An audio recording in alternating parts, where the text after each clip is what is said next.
আমরা তো নিজেরা সেফ এক্সিট চাচ্ছি না, অর্থাৎ আমি এই দেশেই থাকবো, স্বাভাবিক এক্সিট চাচ্ছি। আমরা দায়িত্ব বুঝিয়ে দিয়ে আমি আমার ঘরে থাকবো। আমি দায়িত্ব বুঝিয়ে না দিয়ে বিমানে করে পালিয়ে যাব, আমার তো সেকেন্ড হোম নাই, আমার তো বিদেশে বাড়ি নেই, দেশে শহরে আমার ঘর নাই, আমি ভাড়া করে থাকি।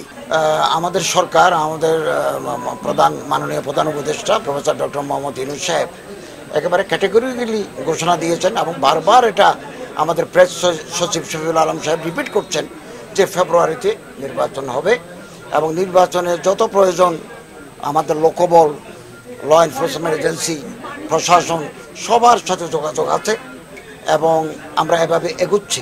সংখ্যার কথা যেটা বলছেন এটা নির্বাচন কমিশনের ব্যাপার, ওনারা স্বরাষ্ট্র মন্ত্রণালয়ের সাথে মনিটর করছেন, ওনারা এগুলো দেখবেন, যা যা করা দরকার। তবে আমাদের প্রস্তুতি 100%।